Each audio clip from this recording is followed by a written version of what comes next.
আমরা একটা টেকসই গণতান্ত্রিক ব্যবস্থা, গণতান্ত্রিক উত্তরণ নিশ্চিত করতে পারি। আমি নির্বাচন ব্যবস্থা সংস্কার কমিশনের প্রধান হিসাবে আমরা চিহ্নিত করার চেষ্টা করেছি আমাদের সুষ্ঠু নিরপেক্ষ নির্বাচনের পথে কি কি বাধা। আমরা প্রথমেই দেখেছি যে একটা বড় বাধা হলো আমাদের নির্বাচনী অঙ্গনটা পরিচ্ছন্ন নয়। আমি আরো শক্ত ভাষা ব্যবহার করতে পারতাম, দুর্বৃত্তায়িত শব্দ ব্যবহার করতে পারতাম, দুর্বৃত্তায়িত নাইবে বললাম। আমাদের নির্বাচনী অঙ্গনটা অস্বচ্ছ।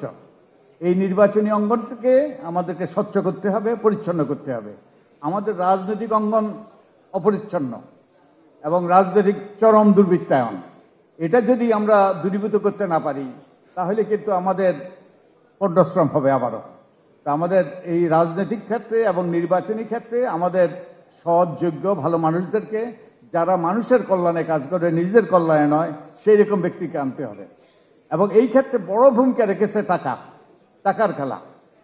যে কালো টাকা অনেক ক্ষেত্রে, যে এই টাকার প্রভাবের ফলে আমরা we have the best democracy money can buy, টাকা দিয়ে কেনা যায় সেরকম একটা উত্তম গণতন্ত্র আমরা প্রতিষ্ঠা করে ফেলেছি। তো এই টাকার প্রভাব দূরীভূত করতে হবে। তো এই জন্য কতগুলো সংস্কার দরকার।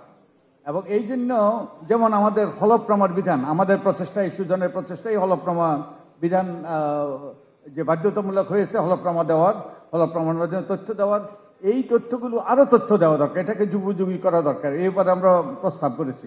এবং হলফনামার তথ্যগুলো যাচাই বাছাই করা দরকার। এবং শুধু তাই নয়, এই যে শুধু হলফনামার তথ্যই নয়, যে নির্বাচনী ব্যয়, আপনারা সবাই জানেন যে নির্বাচনী ব্যয়ের হিসাব যে দেওয়া হয়, আমি জানি না কেউ সত্য কথা বলে কিনা, কিন্তু এই হিসাবটা কিন্তু নির্বাচনী ব্যয়ের যে হিসাব দেওয়া হয় এগুলো যাচাই বাছাই করা দরকার। তাহলে আমরা বহুলাংশে আমরা নির্বাচনী অঙ্গনকে এবং রাজনৈতিক অঙ্গনকে পরিচ্ছন্ন করতে পারবো এবং দুর্বৃত্তদেরকে আমাদের যে যারা সাজাপ্রাপ্ত আসামি, তার সাজাপ্রাপ্ত তো আসামি নয়, সাজাপ্রাপ্ত যারা ক্রিমিনাল, তাদেরকে নির্বাচনী অঙ্গন থেকে দূরে রাখা ইত্যাদি ইত্যাদি করলে আমরা নির্বাচনী অঙ্গনটাকে কিছুটা পরিচ্ছন্ন করার, রাজনৈতিক অঙ্গনটাকে পরিচ্ছন্ন করার পথটা সুগম করতে পারতাম। এবং টাকার খেলাটা আমরা বন্ধ করার ব্যাপারে, মনোনয়ন বাণিজ্য ইত্যাদি বন্ধ করার ব্যাপারে হয়তোটা, এবং এই জন্য শুধু তাই এটা করলেই হবে না, এইসব সংস্কার করলেই হবে না, কতগুলো আইনি সংস্কার, কতগুলো প্রাতিষ্ঠানিক সংস্কার করলে হবে না, আমাদের রাজনৈতিক সংস্কৃতিতে পরিবর্তন করতে হবে। তো এর বাইরে, এই তিনটা জিনিসের বাইরে আমাদের নাগরিক সমাজের ভূমিকা পালন করতে হবে, আমাদের গণমাধ্যমের ভূমিকা পালন করতে হবে।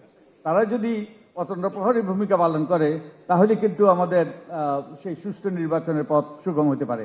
আর সবচেয়ে বড় অংশীজন হল নির্বাচন কমিশন।